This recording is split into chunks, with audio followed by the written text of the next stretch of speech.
Near the scene of a massive fire in Crewe are now being allowed back into their homes. Hundreds of houses were evacuated after the fire at a former printer's on Catherine Street on Friday, and many spent the whole weekend at the town's lifestyle centre. Dozens of firefighters were called in. Tony O'Dwyer is an area manager at Cheshire Fire and Rescue and says it was a huge operation. The power's now been restored, working with our partners in Scottish Power. We're going to be on site for probably the next at least 36 hours, making sure that the site is fully extinguished. But it's going to be slow progress as there's considerable damage to the area. We're going to be working with the site owners and some demolition crews to make that progress so that everything's safe for both the emergency responders and the community at large. Well, Cheshire Police had put a cordon in place on Nantwich Road, Bedford Street, Francis Street and Catherine Street, but that is now being lifted. Crewe Town Mayor and Labour Councillor Dawn Clark was helping out at the Lifestyle Centre and says local businesses all pulled together to help those people affected. We've had a fantastic community response from Munchbox, have taken sandwiches there. We've got chippies in the area who've been delivering chips to on site. Pizzas have been being delivered, soups being delivered. So it's been a fantastic community response.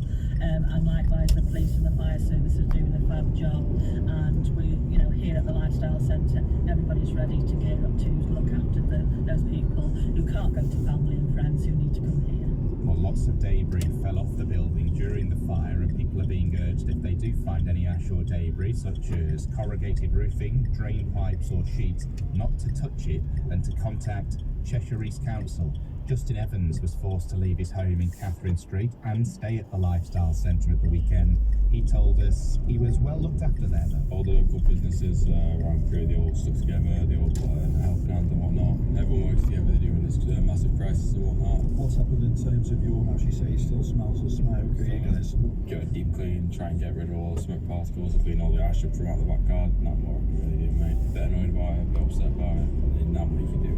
So that's Justin Evans, who was affected, speaking to BBC Radio Stone's Simon Humphreys. Well, water firm United Utilities said that the use of fire hydrants in the area had disrupted supplies to some customers. It also warned that sediment in the pipes could discolour water for a time moving forwards. Michelle and Steve Serrage's mum lives on Catherine Street. I used to work there as well until 3 years ago. Lived here, grew up here. And a massive shock as to what's previously gone on the last few months. So yeah, total shock. We actually live about a mile and a half away, and we were sat in our back garden and we'd see the black smoke billowing up through the houses in the distance, not thinking it was Catherine Street until one of the neighbours told us. Everybody's rallied round to help residents old and young. Can't thank the police enough and the fire department for the reaction and how they've dealt with it. To my knowledge, I don't think there was any injuries, which was great, so that's everything. Well, we can confirm that police have said there were no reports of any injuries. A 12-year-old boy has been arrested in connection with the fire. With us now is the leader of Cheshire East Council, Nick Mannion. Good morning. Good morning. First and foremost, just what's the weekend been like from your point of view, trying to make sure that those people affected were looked after? 4:30 on the Friday tea time, just as everyone's finishing the week, looking forward to a sunny weekend. I was in Sandbach at the time, and a massive column of smoke appeared over Crewe. And then I got the phone call to say there'd been a major fire, and the council, along with all of the other partners, quickly put the emergency plan into operation. And as you've been covering over the weekend, it was a major fire. An empty, I think it was a kitchen works in a built-up area, and again it required dozens of families who live in the neighbouring streets to be evacuated. And what I would say, and I'll say it again, and I visited the Lifestyle Centre on Saturday to thank everybody who pulled together to support the families who were affected with this. This came as such a shock. And yeah, it was Cheshire East Council, various departments, answer, especially early on the fire and these people, but also the local community. The local business community, completely unprompted, went to the Gresty Road, so to say the Morgan Flake Stadium these days, and and just spontaneously providing support. I think you've played clips earlier in the item from the mayor of Crewe. Well, I mean, we'll come on to the support, Nick, actually, in just a second, and the community and those people affected. The latest on the situation now, as you have it, is firefighters still on the scene and people are slowly being allowed to return home, yeah? Yeah, I believe the fire and rescue and the police have still got work to do, including investigating the possible causes of the fire, etc. Because they are on the fire authority as well as being the lead accessories. It's always a learning process, so we can learn from these incidents, so we're better prepared, God forbid, if there's ever a repeat. But we are on what's called the recovery phase now, and as I say, families are being allowed to return to their homes, and the clean-up continues.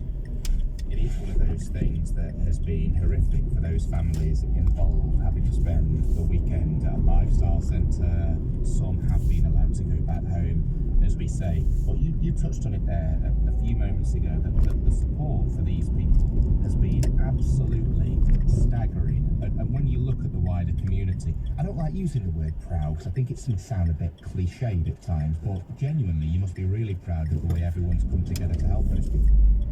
Yes, because it was spontaneous. Nobody knew this was going to happen. As I said, the fire broke out just before tea time on Friday, and literally within an hour or so, the community, both residents and the business community, had mobilised. Again, a special shout out again. Local taxi firms helped to get people to and from the lifestyle centre. Hot food takeaways tipped in. Crewe Alexandra staff, again, they just opened their doors, and again, it must have been a very busy day for them, just the day before the start of the football season. But again, for a lot of people, they went that extra mile, and I think that's the word, to make the pain as bearable as possible for those people who, in some cases, left everything in their lives. They walked out the door of their home with the clothes that they stood in, and they even had to leave family pets, precious family items, and with no knowledge of if and when they'd be able to return home. So people were very anxious and upset, and the community, I suppose, wrapped their collective arms around them to say, you're not on your own, we're here to listen, we're here to support, and let's get through this. And thankfully, come Monday morning, hopefully families are all returning home again. For some families who live closer to the actual fire, they've got ongoing issues about, I think it's smoke damage to their properties. Yeah. But again, we'll support families as far as we can. I was going to say, what we have seen is, and heard a few moments ago, is that those people who have been affected all seem, as frustrated as they were, very understanding, and like they were just getting on with it and just dealing with the situation. And now, thankfully, it looks like the end of the situation is in sight. Nick, thank you so much for talking to us.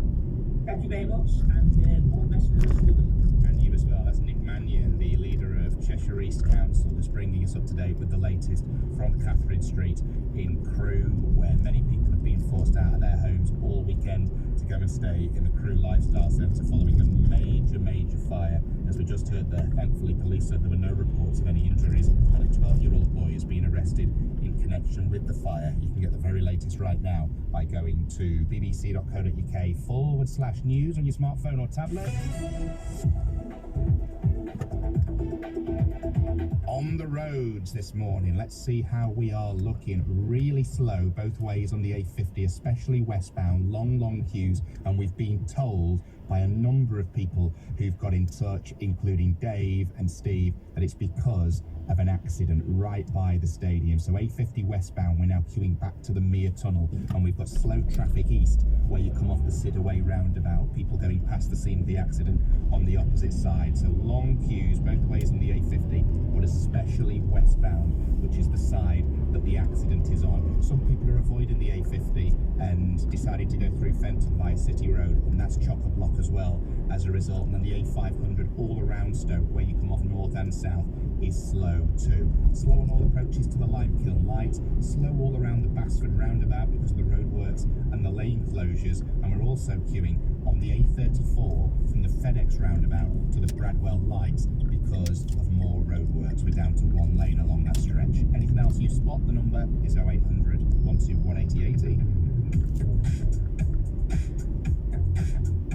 Weather sunny for most of the day, but there is the chance of some rain during the morning. Very warm with highs of 29 Celsius and a high pollen count. Dry overnight tonight, then tomorrow will start cloudy with some rain in the afternoon. That is the weather. Top things you're waking up to, doing the rounds online this morning. The Olympic Games for 2024 have officially come to an end with a spectacular closing ceremony in Paris. Locally, the great news was Cheshire's own gold medal winning trampolinist Bryony Page was one of the flag bearers at the closing ceremony for Team GB, along with triathlete Alex Yee. Go to the BBC Sport website and app to see all the photos.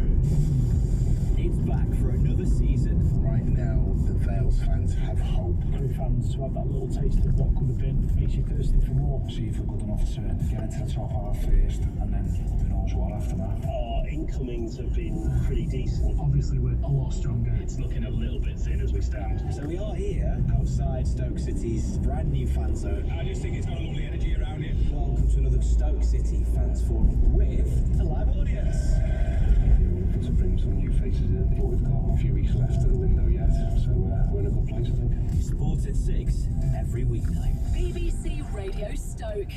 20 past 8 on a Monday. If you've just joined us, hello and good morning. Now, if you're getting sick of the kids, if they're getting under your feet during these school holidays and you think, God, when all the schools back open, they are doing my head in. If you stop for something to do, something big has moved in at Snugberries, and it's quite literally huge. All the details coming up very, very shortly. First, though, today we've opened our own music shop, as you do.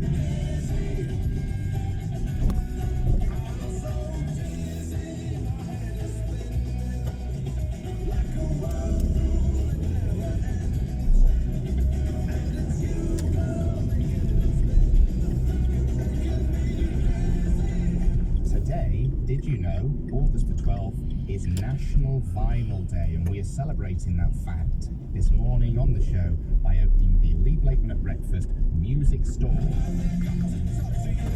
We're playing this song, Vic Reeves and the Wonder Stuff and Dizzy, because this was the first piece of vinyl that I owned, a 7-inch, at the age of 2, and I played it again and again and again until we got to the stage where my mum literally hates this song. Just got sick of it. So many times when I played it as a kid. So we were thinking, what could we do to mark National Vinyl Day this morning? We thought we could do your first vinyl, but that's been done to death. So we thought we'd do something else.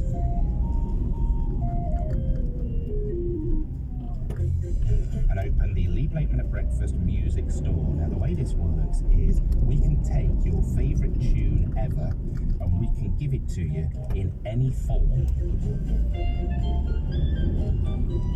It could be via vinyl, via CD, tape, MP3, via a stream, whatever. What is your preferred music method and why, please? Now I was going to say, depending on your age, it might influence you. From the messages that we've had so far, it's not the case at all, because we've got people of an older persuasion saying they like the ease of downloading stuff, and we've got people of a younger persuasion saying they love having the vinyl. So age doesn't really play a factor here. What's yours? Well, it goes in cycles a little bit, because vinyl had a comeback about 5 years ago, and apparently the comeback currently is cassettes. There's more cassettes online, things like that.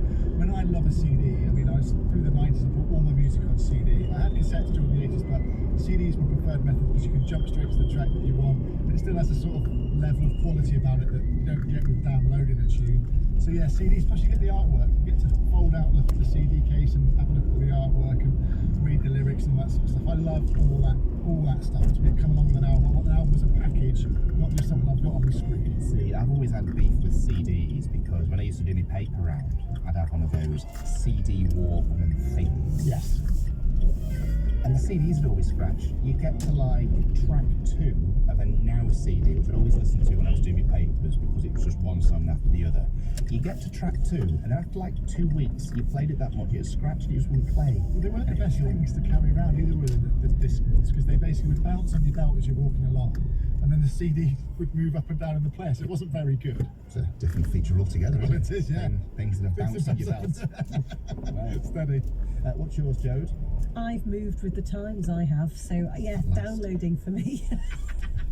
So I've got an app on my phone, and I basically play a lot of music on my phone. And I can make an album. So I actually make my own albums up as well, and save albums too. So I don't have to keep faffing around trying to find the tunes. So I've actually got them there. I am a streamer. I'm a streamer. It's just easy. It's just so easy and comforting. And yeah, like I've seen my mum's vinyl collection